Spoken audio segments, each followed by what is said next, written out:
50 లక్షల నుంచి ₹1,00,00,000 ఖర్చు పెట్టి అమెరికాకి పోయి అక్కడ పిజ్జా సెంటర్లో పనిచేద్దాం, సూపర్ బజార్లో పనిచేద్దాం, లేకపోతే ఇంకో దాంట్లో పనిచేద్దామన్న అవసరం ముఖ్యమా?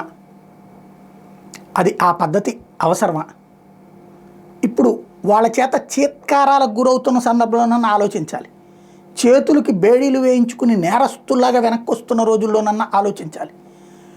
అమెరికాలో మనకి మంచి ఉద్యోగం వచ్చింది, దర్జాగా వెళ్దాం. H1B వీసా వచ్చింది, దర్జాగా వెళ్దాం. బట్ అది మన దేశం, మన ఊరు అనుకోవద్దు. అక్కడ మనం వెళ్తున్నది ఉద్యోగం కోసం. ఎనఫ్. ఇప్పుడు ఎందుకని గ్రీన్ కార్డు H1B వీసా ఉన్నోళ్ళని కూడా వేధిస్తున్నారు వాళ్ళు. మనది కాని దేశంలో మనది ఎట్లా అవుతుంది? మనం ఓన్ చేసుకున్నంత మాత్రం వాళ్ళు ఓన్ చేసుకుంటారా? ఇది మనం గుర్తుపెట్టుకోవాల్సిన అంశం.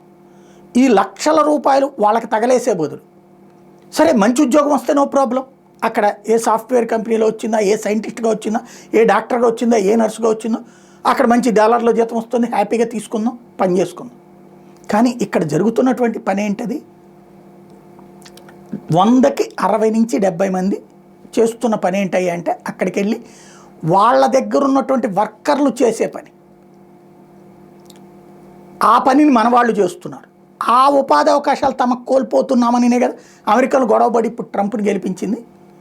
ఇప్పటికైనా విదేశాలకు వెళ్ళాలనుకునేటటువంటి వాళ్ళు ఆలోచించాల్సింది, ఉన్నతమైన ఉద్యోగాలు వస్తే వెళ్ళడంలో తప్పు లేదు, కానీ ఈ లక్షల రూపాయలు ఖర్చు పెట్టి అక్కడికి వెళ్ళి అవమానాల పాలు కావాల్సిన అవసరం ఉందా?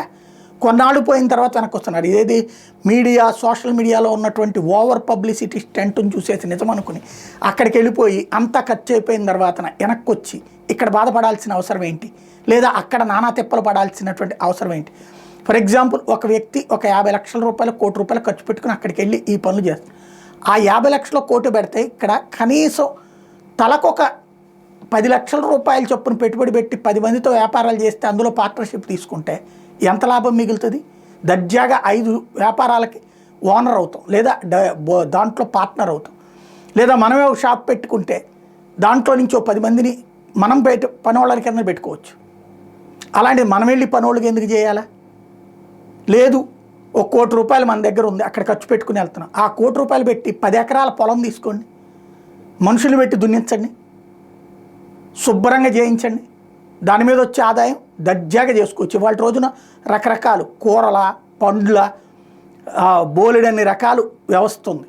చదువుకున్నటువంటి వాళ్ళమే కదా, గూగుల్లో సెర్చ్ చేస్తే ఎన్ని రకాలు ఉన్నది, లేదా ఆ సాయిల్తో ఏం చేయొచ్చు, ఇట్లాంటివన్నీ పెట్టుబడి పెట్టుకోవచ్చు కదా. మన వ్యాపకము గడుస్తుంది, ఆదాయము వస్తుంది, ఎదుగుదల ఉంటుంది. బట్ మనం చేస్తున్నది ఎంతసేపటికి కూడా ఒకసారి లంసమ్ అమౌంట్ పడేసేస్తే ఆ తర్వాత కూర్చుని తినచ్చు అనుకునేటటువంటిప్పుడు ఎదురవుతున్నటువంటి సమస్య ఆలోచించాల్సిన సందర్భం.